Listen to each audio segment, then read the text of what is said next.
Just a few days from now, Finance Minister Nirmala Sitharaman will present her third budget, certainly the most difficult budget of the NDA government because it comes in the shadow of coronavirus pandemic, which didn't spare any sector in the country. Modi government did announce a number of measures to help the economy. Some green shoots are visible as well as a result of those big announcements. But for the economy to reach pre-COVID levels, more support is needed from the government. Over the next 30 minutes in the special show, we will try to find out what the industry wants and what should be the key focus of Budget 2021. We have with us today Sanjay Agarwal, who is President, PhD Chambers of Commerce and Industry, Niranjan Hiranandani, who is MD, Hiranandani Group. We have with us Dilip Chinoy, Secretary General of FICCI, and Ms. Sunita Reddy, MD, Apollo Hospitals Group. And I am Hina Gambhir. Thank you very much, all of you, for joining us here on Times Now. Ms. Sunita Reddy, let me begin this discussion with you. Since it is going to be a budget under the shadow of coronavirus pandemic, do you think that the top focus of the government, of the finance minister, should be health infrastructure? I certainly do, because the one thing that COVID showed us is that a healthcare crisis resulted in a financial crisis, and which is why I truly believe that healthcare should become the focus, the center of this budget. If you look at the devastation that happened in the first quarter, people will remember that the economy shrunk by 24%. But more importantly, we have to think of what we could have done to really save more lives and to create a system where more people could have been looked after. Having said this, I think the government did a fabulous job with the lockdown. They gave us time to prepare ourselves for COVID. But what we need to do is to invest into healthcare infrastructure so we're never taken aback by either another pandemic or the NCDs that currently face our country in a very large way that can result in $7 trillion of expenditure just on NCDs by the year 2030. So let's prepare for the decade. We need to do it now, and I speak on behalf of not just hospitals but the small nursing homes that really suffered during this crisis. We need incentives to refurbish. We need incentives to come back stronger. We need incentives to invest further into healthcare infrastructure and to support our staff, our nurses and our doctors. Mr. Dilip Chinoy, FICCI has also recommended that, there should be additional 0.5% increase as far as GDP contribution is concerned and health infrastructure needed increase. If you look at it, we need two sides to actually work in tandem. One is the increased government expenditure on healthcare to look at the whole government ecosystem from primary health centers to everything that they have, the district level hospitals, the other hospitals, and even the organizations like AIIMS and all they fund. On the second side, require a lot of support from the private healthcare ecosystem. And therefore, the points that Sunita Reddy made are very important. And you need to enable them to invest new infrastructure and give them the support for that. But again, if you look at the other side, which is whether it is the pharma or Ayurveda sector and the other allied sectors, we need to look at the whole sector, in a sustainable manner. So incentives for employment, incentives for capital investment, treat it like infrastructure in terms of investment and extending the investment that was given to the sovereign funds to anybody who invests in this sector is what some of the suggestions that FICCI has made. In addition, we need to look at promoting innovation in the sector, and the whole weighted deduction for R&D, which was taken away, needs to be reintroduced, and including, enabling people like you and me to access better limits of insurance is to limit the health insurance, limit, which is currently at, maybe double it going forward, so that we don't have this impact on the government sector going forward. Right. Mr. Sanjay Agarwal, according to you, what should be the top priority of Finance Minister Nirmala Sitharaman in the upcoming budget? Firstly, I would agree with Ms. Reddy and Mr. Chinoy both that there is a crying need for us to take special care on the health infrastructure sector. In addition to what both of them have mentioned, I must say that it's very, very important for us to roll out a plan in which we double the number of doctors, number of nurses and the number of paramedics in the country within the next 3 years maximum, and for which we need a lot of reform even in the education for the medical professionals. A lot of unnecessary restrictions which are increasing the cost of this health education, whereas our students are having to go abroad to various countries like CIS countries or even to China to get their education. That should not be the case. We should actively ensure that we double the number of doctors, nurses, everybody in the next and the paramedics in the next 3 years. The health expenditure must go up to 3% of the GDP within the next 2 years. That is also a top priority, and this is something that we have already submitted to the government for our budget recommendations. Right. In addition to health now, coming, overall, looking at the overall picture, what is really important is that the National Infrastructure Plan, which was announced on 31st December 19 by the Finance Minister for 111 lakh crores of expenditure into the national infrastructure, that is something which has, of course, nobody has been able to do anything about it during this pandemic year. But now we need a very serious front loading of the expenditure on this National Infrastructure Plan. And this can only be possible if we set up a mega DFI, a mega development financial institution. Earlier we used to have 3 DFIs in the country, IFCI, IDBI and ICICI, which over the years converted themselves into banks. Today we have to have one or many mega DFIs into which the government introduces funds. I think our suggestion is very clear that government should have a golden share in such a mega DFI, and it should encourage direct foreign investment into the equity of such mega DFI. In addition, the government should issue with sovereign guarantee. It can be both dollar denominated and rupee denominated bonds, which can all be used initially to fund the government investment, central government investment into infrastructure in the initial part. And as this picks up steam and the economy picks up steam because of the demand generated by this investment, both the private sector and the states will be able to come forward and do their bit also. But what is most important is we should not be worried about the debt right now. Our country is very strongly positioned. We are, in terms of debt to GDP ratio, we are ranked 7 at 127% of total debt. Whereas most countries, most advanced economies like England, like France, like Spain or Korea, or even the US are in the range of 250%, and Japan is up to 400%. With the strong foreign exchange reserves of nearly $600 billion now, I think what is really important for us is now to spend into the infrastructure on a top priority basis. So the priority should be health, that will revive the demand, education, and that will revive the economy. And then infrastructure, investment in infrastructure should continue. So that's the understanding that we've got. Mr. Hiranandani, as far as the infrastructure sector is concerned, should the focus be of this budget about announcing new projects or completing old or incomplete projects? Because I was just looking at a report and it suggested that, at least 70% of the projects whose completion date is known are facing a delay of about 3.5 odd years. You're absolutely correct that we have to focus on infrastructure which is not complete.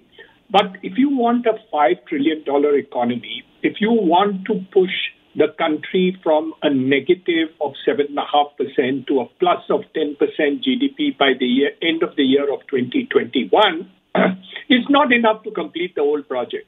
You have to instigate more housing, more infrastructure, more health, more other infrastructure, government and private sector to actually take up this leadership role in a very strong manner. We just talked about the fact that we do not have to look at the deficit position today. it would be more sensible to invest into these kind of activities. Because if we are going to become a strong nation, you're talking about being an Atmanirbhar Bharat. You cannot be if you're not going to do heavy investments into infrastructure. You cannot you cannot ignore the health sector. You cannot ignore the housing sector. You have to see investments are double to what they are talking about. And unless that is not done in the budget, you're not going to get a growth story which is important. Today, look at it. Every country was talking against China. But China's growth story still continues. It's become economically stronger. We as a nation also have to get into the investment side of the whole in a much more aggressive manner than we are already doing. Yes, old projects need to be done, but new projects need to be added. So if you're doing 30 kilometers of roads per day, wonderful. We need to double it to 70. If you need to bring in more railway traction, if you 1.1 crore houses is the target, we need to double that. We have to see that the slums and other things are also taken care of. Unless we don't create a strong economy, people in the world are not going to respect us. Our people and prosperity and employment is dependent on all the aspects. So investments by the government, by the private sector, incentivizing investments to come into all these sectors of the economy in a much more aggressive manner than what has been done in the past. You have to change the entire aspect of the budget and create incentivization to all the sectors to do it. Government also needs to do disinvestments, bring more money into these companies, create valuations, bring in more IPOs, and I think make all this paradigm happen. If you don't do it, you are not going to be the leaders in the world. The respect that you draw is when you are economically, militarily, and otherwise strong as a nation. Health, of course, is the baseline. Education is the baseline that also needs to be increased and doubled today. Right. But Ms. Sunita Reddy, now the question is, where will the money really come from? Should the government not bother too much about the fiscal deficit then? You know, I think all the other panelists have emphasized the need for investing into healthcare. And the government has done something. So the National Finance Commission, the 15th Commission, said they would double their investment into healthcare from 1% of GDP. They've actually increased it to 2% of GDP. But this brings me to another place, you know, the government has to recognize that 54% of GDP comes from services alone. And we are very dependent on services. So therefore, they have to incentivize healthcare and other service industries to go. For example, they have the production-linked incentive for manufacturing. I believe it's time to have an investment-linked incentive for healthcare. Okay. And I mean this not just for setting up new hospitals, but for any capex, for any investment into technology, for even refurbishment of our existing infrastructure. They have to give us this incentive, much like 35 AD of the Income Tax Act, which would allow accelerated depreciation on investments that we make. The third thing that I have to ask, I would really like to recommend is the rationalization of GST. So let me put it very simply. For every 100 rupees of revenue that a healthcare institution earns, 50 rupees goes towards doctors and salaries of nurses and other staff. Of the balance 50 rupees, another 20 rupees goes towards just consumables and materials. And then another 10 rupees goes towards GST and customs duties, which leaves really only barely 25% left for admin costs, finance costs. How do we get sustainable surpluses to invest into innovation, to invest into research? And this is the time for India to do so. Right. You know, we were the first to make the largest amount of vaccines, but why should we not be the first to have clinical excellence, to create those hospitals that will not only look after India's population, but will attract foreign tourists from the rest of the world? And I think this should be our goal. Let's not set small incremental targets. Let's set targets that's worthy of India. And for us to do this, clearly, you know, the healthcare industry needs incentives, and they need it now.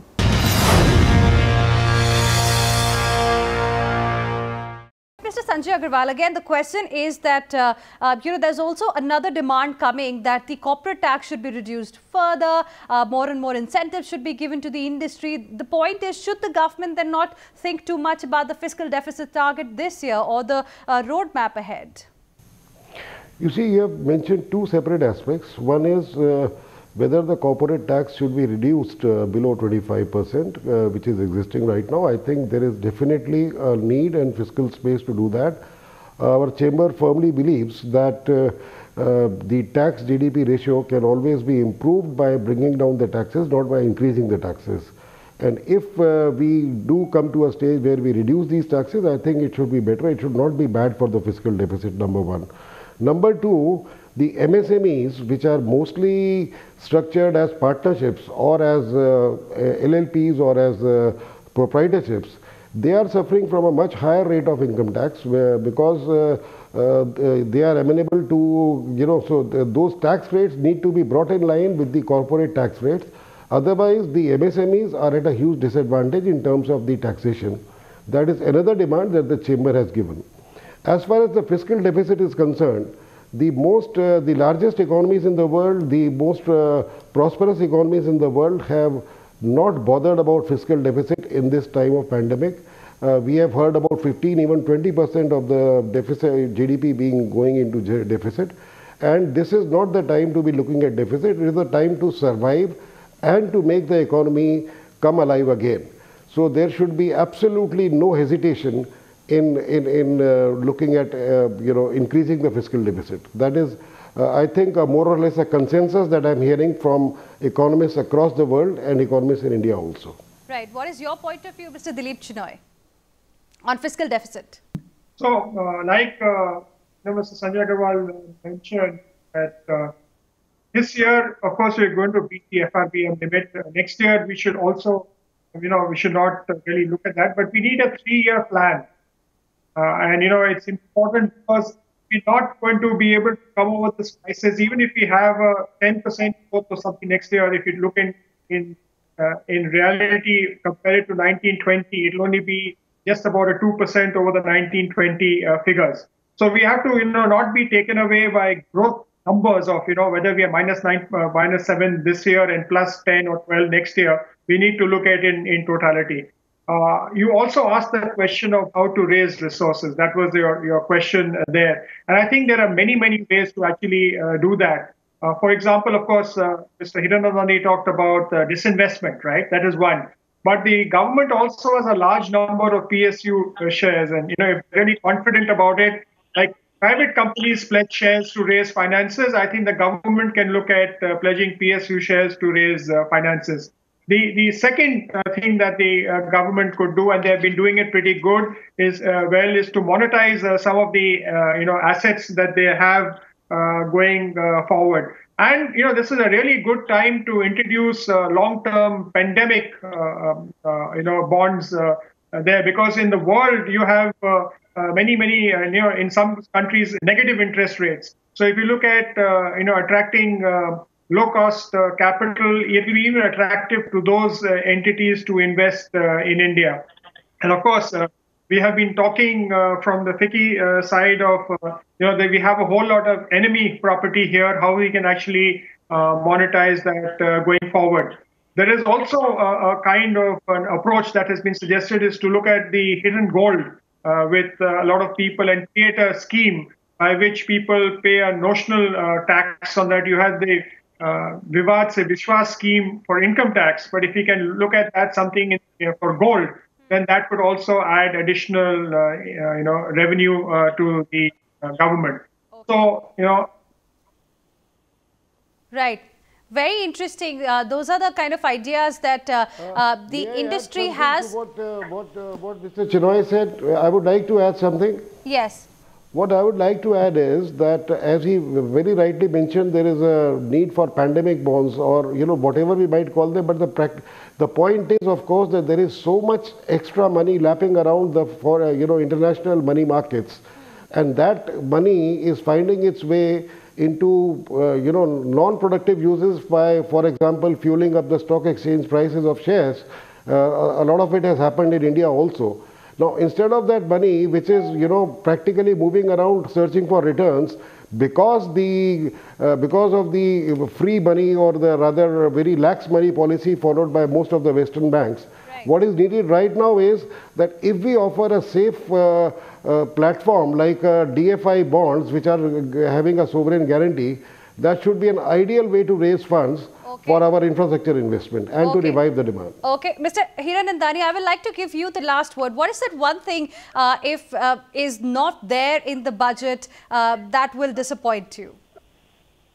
I think adequate incentivization to the private sector would be really disastrous, because in the last 1 year, we haven't seen so much capital investments go into infrastructure or new things.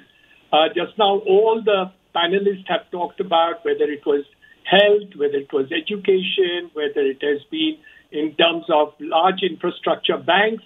We need investments to come in. And the money worldwide is so much that if we are not able to draw this money into the country at this point of time, when so much money is floating around, it would be sad. That's one. And number two issue is, you got to drive investments faster. What is happening is you're talking about projects, but actually their implementation in terms of the drive is really not happening on the grassroots level.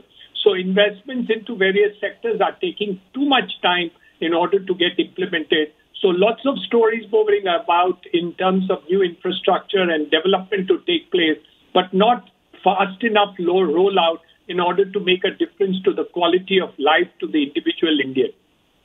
Right. I think those were some really important recommendations for the Finance Minister. We'll, of course, see finally what all is there in Budget 2021, just a few days away now. Thank you very much, all of you, for joining us here on Times Now.